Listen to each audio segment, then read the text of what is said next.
బౌద్ధ క్షీణత. ఏదైనా విషయాన్ని గురించి కూలంకషంగా తెలియాలంటే దాని పూర్వపరాలపై ఖచ్చితమైన దృష్టి పెట్టాలి. అలాగే బౌద్ధ ప్రాముఖ్యత అర్థం కావాలంటే అసలు బౌద్ధం ఆవిర్భవించడానికి దారితీసిన పరిస్థితులు తెలియాలి.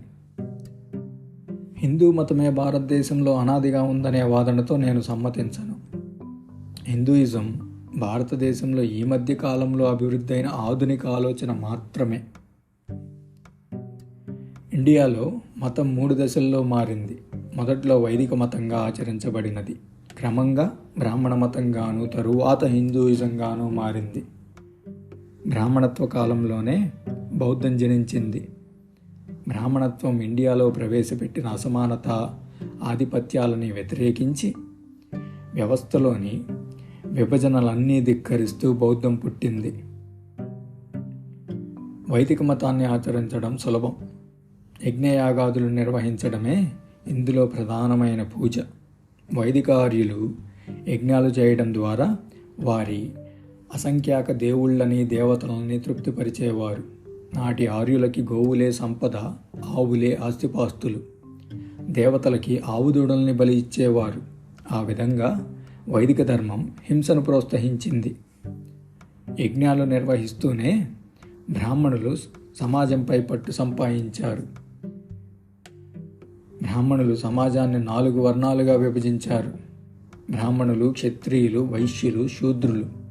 ఈ వర్ణ విభజన కులాలుగా గొప్ప అసమానతల్ని సృష్టించింది.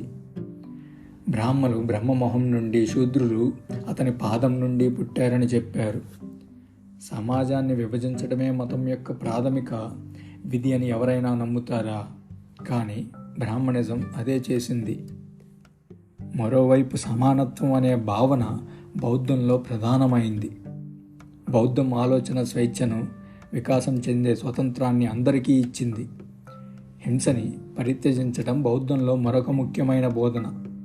జంతువుల్ని, ఇతర ప్రాణమున్న జీవుల్ని బలి ఇవ్వడం ద్వారా దేవుళ్ళని తృప్తిపరచవచ్చని, మోక్షం పొందవచ్చని బౌద్ధం ఎన్నడూ చెప్పలేదు.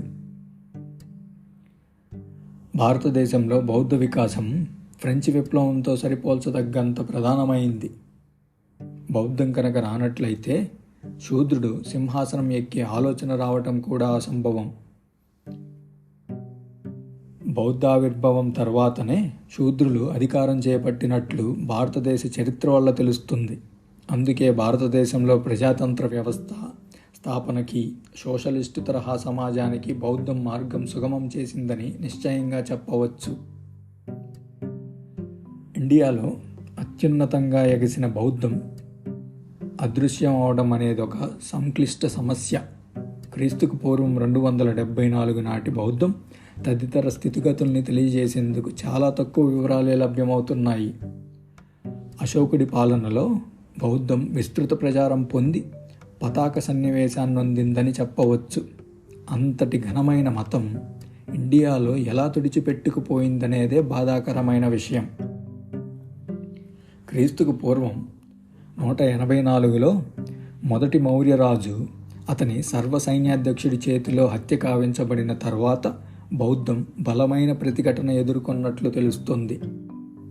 వారి మతాన్ని కాపాడుకోవడానికి బ్రాహ్మణులు చేసిన భయంకరమైన దుశ్చర్యాల్లో ఇదొకటి. అయితే చరిత్రకారులు ఈ సంఘటనకి తగినంత ప్రాధాన్యత ఇవ్వకపోవటం మరీ బాధాకరం.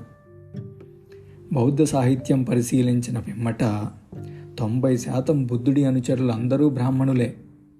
బుద్ధునితో చర్చించడానికి, వాదించడానికి వచ్చిన బ్రాహ్మణులు పరాజితులై బుద్ధునికి నమ్మకస్తులైన అనుచరులుగా మారిపోయి చివరికి బౌద్ధాన్ని అంగీకరించేవారు. బౌద్ధ సాహిత్యం అంతటా ఇలాంటి ఉదాంతాలే ఉంటాయి. కాబట్టి అత్యధిక శాతం మంది బ్రాహ్మణులతో వెలుగొందిన బౌద్ధం ఆఖరికి వారి చేతనే నాశనం చేయబడింది. కుటుంబ, కులదేవతారాధనలే ఇందుకు కారణమని ఒక అభిప్రాయం. గ్రామ దేవతలు, జాతీయ దేవతల్లాగా ఇండియాలో కుటుంబ దేవతల్ని బ్రాహ్మణులు పూజించేవారు. ఈ పూజలు నిర్వహించే బ్రాహ్మణులు రాణుల ద్వారా రాజ్యానికి సంబంధించిన వ్యవహారాలని కూడా ప్రభావితం చేసేవారు. అశోకుడు బౌద్ధం స్వీకరించాక ఈ పూజా పునస్కారాల్ని కాదని విగ్రహాల్ని తొలగించాడు. జ్ఞానోదయం పొందిన బుద్ధుడుండగా ఇక వేరే విగ్రహ దేవుళ్ళు అవసరం లేదు నాకు అనేవాడు అశోకుడు. అశోకుడి ఈ చర్య బ్రాహ్మణుల్ని కలతపరిచి వారి అక్రమ సంపాదనకి, దోపిడీకి అడ్డుకట్ట వేసింది. అందుకు ప్రతీకారం తీర్చుకోవడానికి వారు ప్రతినబూనారు. ఇహలోకంలో చేసిన తప్పు వల్ల చనిపోయాక రాజులు నరకానికి వెళ్తారనే భావనతో బ్రాహ్మణులు పాలకులుగా ఉండటానికి ఇష్టపడకుండా రాజులకి ప్రధాన సలహాదారులుగా ఉండేవారు. కుటుంబ కుల పూజలు ఆపేయడం మూలంగా పెంచుకున్న పగ కారణంగా బ్రాహ్మణులు రాజుల సలహాదారుల అవతారం చాలించి అధికారం లాక్కోవడానికి జిత్తులు పన్నారు. కొద్దిమంది క్షత్రియులతో కలిసి బౌద్ధానికి విరుద్ధంగా బ్రాహ్మణ క్షత్రియ కూటమిగా ఏర్పడ్డారు. అలా భారతీయ సమాజంలో మళ్ళీ బ్రాహ్మణత్వం పైకెగబాగటం బౌద్ధ పతనానికి దారితీసిన కారణాల్లో ఒకటి. ఇంకా ఇండియాలో బౌద్ధ పతనానికి విదేశీ దాడులు కూడా కారణం. గ్రీకులు బౌద్ధానికి హాని చేయలేదు, అంతేకాక బౌద్ధ కార్యక్రమాల్ని ఆదరించి ఆర్థికంగా సహకరించినట్లు ఆధారాలున్నాయి. హూణులు దాడి చేసి గుప్తుల చేతుల్లో పరాజయం పాలయ్యాక వారు భారతదేశంలో స్థిరపడ్డారు. వీళ్ళు బౌద్ధాన్ని నాశనం చేయడానికి ప్రయత్నించారు. ముస్లింల దాడుల కారణంగా బౌద్ధానికి తీవ్రమైన దెబ్బలే తగిలాయి. వాళ్ళు బుద్ధుడి ప్రతిమల్ని ధ్వంసం చేయటమే కాక భిక్షువుల్ని హత్య చేశారు. అద్భుతమైన నలంద విశ్వవిద్యాలయాన్ని బౌద్ధుల కోటగా అపార్థం చేసుకొని పెద్ద సంఖ్యలో భిక్షువుల్ని సైనికులనుకుని చంపేశారు. ఆ మారణకాండ నుండి త్రుటిలో తప్పించుకున్న భిక్షువులు నేపాల్, టిబెట్, చైనా వంటి పక్క దేశాలకి పారిపోయారు. బౌద్ధం విగ్రహారాధన వల్లనే అంతమైతే అదే విగ్రహారాధన గల హిందూ మతం ఇండియాలో నిలదొక్కుకోవడానికి ఎలా సాధ్యమైందని అడుగుతుంటారు.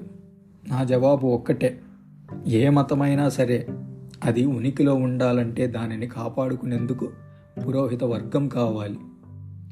అలా బౌద్ధ భిక్షువుల కొరత కూడా బౌద్ధ పతనానికి కారణం.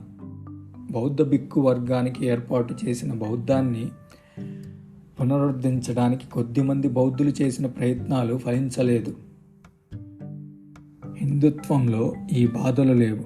పుట్టుకతోనే బ్రాహ్మణుడి కొడుకు పురోహితుడు కాబట్టి వాళ్ళ మతాన్ని రక్షించేందుకు ప్రత్యేక పురోహిత వర్గం అక్కర్లేదు.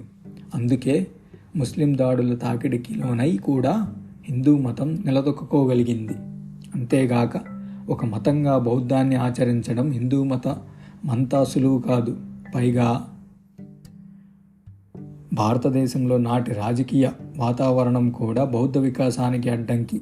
చాలామంది అంటున్నట్లు శంకరాచార్యుడి తర్కం బౌద్ధ పతనానికి కారణమనే వాదనతో నేను అంగీకరించను. ఎందుకనగా ఆయన చనిపోయిన తర్వాత చాలా శతాబ్దాల దాకా బౌద్ధం ఉంది. శంకరాచార్యుడు స్వయంగా బౌద్ధుడు. ఆయన గురువు కూడా ఒక బౌద్ధుడు.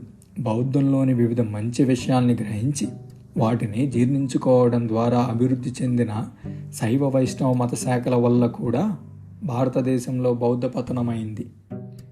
ఈనాటి హిందుత్వం చాలా మార్పు చెందినది. ఆరంభంలో హింసను బోధించి ఆచరించిన హిందూ మతం క్రమంగా అహింసని బోధించడం ప్రారంభించింది. దీనిని బౌద్ధం నుండే కాపీ కొట్టింది. బౌద్ధం భౌతిక రూపంలో కనిపించినప్పటికీ ఆధ్యాత్మికంగా ఇప్పటికీ ఇండియాని ఆవరించే ఉంది.